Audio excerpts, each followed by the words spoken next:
तो कैसे हैं आप लोग? आशा करता हूँ बहुत अच्छे होंगे, घर पे होंगे और स्वस्थ होंगे। तो जैसा कि आप सबको मालूम होनी चाहिए कि अभी हम लोग का क्रैश कोर्स चल रहा है और आज क्रैश कोर्स का 7वां दिन है। इससे पहले मैं हिंदी का 6 पार्ट का वीडियो बना करके अपलोड कर चुका हूँ। अगर अभी तक आप लोग वो वीडियो नहीं देखे हैं तो कृपया करके प्लेलिस्ट में जाइए और सभी वीडियो को देख लीजिए ताकि आपके बोर्ड एग्जाम की तैयारी अच्छे से हो सके। और आज की इस वीडियो में हम लोग एक लेख और एक पत्र को पढ़ने वाले हैं जो भगत सिंह के द्वारा लिखा गया हुआ है और ये चैप्टर नंबर 6 है। अभी तक आप लोग का 5 चैप्टर खत्म हो चुका है। तो चलिए वीडियो को शुरू करते हैं, लेकिन उससे पहले आपसे एक छोटा सा रिक्वेस्ट है कि अगर आप हमारे चैनल पे पहली बार विजिट कर रहे हैं तो प्लीज़ चैनल को सब्सक्राइब कर लीजिए। वीडियो अच्छा लगता हो तो लाइक करना मत भूलिएगा और इस वीडियो को ज़्यादा से ज़्यादा अपने दोस्तों को ज़रूर शेयर कीजिए। और मैं शुरू से ही बताते आ रहा हूँ कि एक चैप्टर में आप लोग को पढ़ना क्या क्या है। समरी यानी कि सारांश, आप लोग को समरी पूछा जाता है। समरी के बाद जो है आप लोग को देखना है शॉर्ट क्वेश्चन और ऑब्जेक्टिव जो है। तो इन तीनों चीज़ को आज हम लोग इस वीडियो में समझेंगे। और पहले मैं परिचय को नहीं बता रहा हूँ, बायोग्राफी को नहीं बता रहा हूँ, क्योंकि उस क्वेश्चन को मैं ऑब्जेक्टिव में ऐड ऑलरेडी कर चुका हूँ। तो चलिए सबसे पहले हम लोग जो है सो एक लेख और एक पत्र के सारांश को समझते हैं, सारांश को जानने की कोशिश करते हैं। उसके बाद ऑब्जेक्टिव और फिर शॉर्ट क्वेश्चन को देखेंगे। भगत सिंह महान क्रांतिकारी और स्वतंत्रता सेनानी और विचारक थे। लेकिन यहाँ पे विचारक होगा। तो आप सब जानते हैं कि भगत सिंह जो है वो एक क्रांतिकारी थे, स्वतंत्रता सेनानी थे। भगत सिंह विद्यार्थी और राजनीति के माध्यम से बताते हैं कि विद्यार्थियों को पढ़ने के साथ साथ ही राजनीतिक में भी दिलचस्पी लेनी चाहिए। और इस चैप्टर में भगत सिंह यही बताने की कोशिश कर रहे हैं कि जो विद्यार्थी होते हैं, जो स्टूडेंट्स होते हैं, उनको स्टूडेंट लाइफ से ही जो है ना वो पॉलिटिक्स में, राजनीतिक में दिलचस्पी जगानी चाहिए, रुचि रखनी चाहिए और उसको भी राजनीतिक के बारे में ज्ञान लेते रहनी चाहिए। अब ऐसी बात वो क्यों कहते हैं वो आगे चलिए समझते हैं। यदि कोई इसे मना करे या कर रहा है तो समझा जाना चाहिए कि यह राजनीति के पीछे घोर षड्यंत्र है। और अगर आपको कोई कहे कि तुम अभी स्टूडेंट हो, तुम पॉलिटिक्स में मत जाओ, तुम राजनीतिक में मत जाओ, अगर आपको पॉलिटिक्स में आने से मना कर रहा हो तो समझ जाइए इसके पीछे कोई बहुत ही बड़ी साजिश है। अगर आपको ये समझाने की कोशिश करते हो कि अभी आप जो है सो पॉलिटिक्स में मत जाइए, तो ये जो है सो भगत सिंह ये ऐसा कहते हैं कि अगर कोई ऐसा समझाने की कोशिश करता हो, आपको मना करता हो, तो आप समझ जाइए कि उसके पीछे कोई बहुत ही बड़ी साजिश है। ऐसा क्यों कहते हैं भगत सिंह? आगे लाइन से आपको इसका जवाब जो है सो मिल जाएगा। क्योंकि विद्यार्थी युवा होते हैं, उन्हीं के हाथ में देश की बागडोर है। भगत सिंह अब यहाँ पे ये इसका समझने की कोशिश की, वो क्यों कहते हैं कि स्टूडेंट को जो है सो राजनीतिक में आनी चाहिए। वो कहते हैं कि विद्यार्थी जो होते हैं वो युवा होते हैं और उन्हीं के हाथ में देश की बागडोर होती है। तो जब उनके हाथ में देश की बागडोर होती है तो उन्हें अवश्य ही ज़रूर पॉलिटिक्स में आनी चाहिए, राजनीतिक में आनी चाहिए। भगत सिंह व्यवहारिक राजनीति का उदाहरण देते हुए नौजवानों को समझाते हैं कि महात्मा गांधी, जवाहरलाल नेहरू और सुभाष चंद्र बोस का स्वागत करना और भाषण सुनना यह व्यवहारिक राजनीतिक नहीं है तो क्या है। यानी कि व्यवहारिक राजनीति किसको कहते हैं? जिसको व्यवहार में लाया जा सके। तो वो व्यवहारिक राजनीति का उदाहरण देते हैं और कहते हैं कि ये नौजवान जो है वो नौजवान जो है सो महात्मा गांधी, जवाहरलाल नेहरू, सुभाष चंद्र बोस का स्वागत करते हैं और उसकी भाषण को सुनते और अपने व्यवहार में लेकर के जो है सो आते हैं। यानी उनको बातों को जो है सो उनके बातों का पालन करते हैं, उनके बातों को फॉलो करते हैं। भगत सिंह मानते हैं कि हिंदुस्तान को इस समय एक ऐसे देश सेवक की जरूरत है जो देश पर अपनी जान निछावर कर दे और पागलों की तरह सारी उम्र देश की आज़ादी या उसके विकास में निछावर कर दे। अब बहुत अच्छी बात यहाँ पे जो है सो भगत सिंह कहते हैं।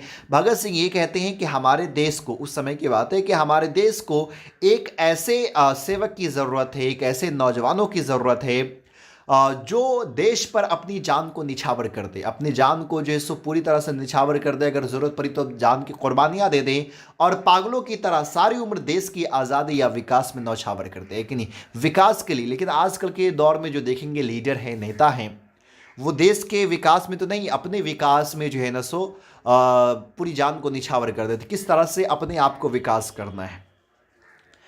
क्योंकि विद्यार्थी देश दुनिया की हर समस्या से परिचित होते हैं, उनके पास अपना विवेक होता है। और यहाँ पे ये भी कहने की कोशिश कर रहे हैं कि विद्यार्थियों को पॉलिटिक्स में, राजनीतिक में आना इसलिए ज़रूरी है क्योंकि विद्यार्थी जो है वो देश दुनिया की सारी समस्या को जानते हैं, क्योंकि वो पढ़ाई करते हैं। तो पढ़ाई करते तो पॉसिबल सी बात है, दुनिया में कौन सी घटना घट रही है, दुनिया में क्या हो रहा है, नहीं हो रहा है, इन सारी चीज़ की नॉलेज जो है सो स्टूडेंट के पास होती है और वो उसको जान रहे हैं। और उसके पास समझने की, सोचने की अपनी एक शक्ति होती है, लेकिन उसके पास अपना विवेक होता है, इस समस्या के समाधान में योगदान दे सकते हैं। और इस तरह से वो जो समस्या हमारे देश के पास है, कोई भी समस्या हो तो विद्यार्थी जो है इसका समाधान जो है सो दे सकता है, इसमें योगदान जो है सो दे सकता है, किस तरह से इस समस्या को जो दूर किया जाए, कैसे इससे बचा जाए। अतः विद्यार्थियों को पॉलिटिक्स में भाग लेना चाहिए। इसलिए पॉलिटिक्स में जैसो स्टूडेंट को भाग लेना चाहिए। छोटा चैप्टर है, शॉर्ट चैप्टर था। आपको अगर समरी पूछ दिया जाए, एक लेख और एक पत्र का सारांश लिखे, इतने समरी को आपको आराम से जैसो लिख देना है, क्योंकि आपको ज़्यादा शब्दों में नहीं लिखना है। अब हिंदी है तो बच्चे लोग सोचता है कि भाई 2-2 पेज में लिखेंगे, 3-4 समरी आपको जैसो बोर्ड एग्जाम में लिखना रहेगा। तो इसलिए वर्ड पे मत जाइए, अब कम शब्दों में अच्छी बातें कह करके निकल जाइए। चलिए अब इसके ऑब्जेक्टिव क्वेश्चन को जो है सो देख लेते हैं, उसके बाद हम लोग जो है सो सब्जेक्टिव क्वेश्चन की तरफ बढ़ेंगे। तो पहला ऑब्जेक्टिव क्वेश्चन कह रहा है, एक लेख और एक पत्र के लेखक कौन है। तो आप सब जानते हैं, एक लेख और एक पत्र के जो लेखक है वो भगत सिंह हैं। भगत सिंह के अनुसार आत्महत्या क्या है कि नहीं।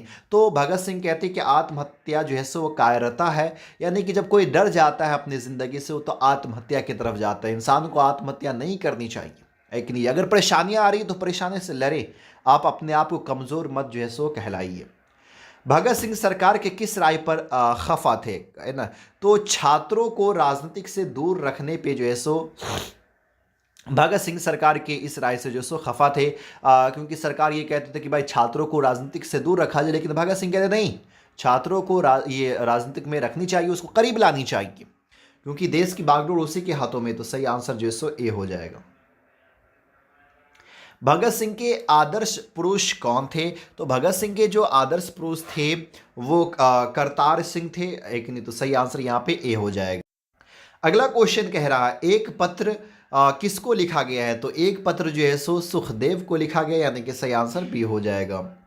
क्वेश्चन नंबर 6 है, सन 1926 में भगत सिंह ने किस दल का संगठन किया था। तो ये जो है सो जिस दल का संगठन किया था वो नौजवान भारत सभा का, है कि नहीं। तो सही आंसर जो है सो ए हो जाएगा। भगत सिंह का जन्म कब हुआ था। 28 सितंबर 1907 ईस्वी में भगत सिंह का जन्म हुआ था। अगला क्वेश्चन है, भगत सिंह के पिता और चचा किसके सहयोगी थे। तो वो लाला लाजपत राय के सहयोगी थे।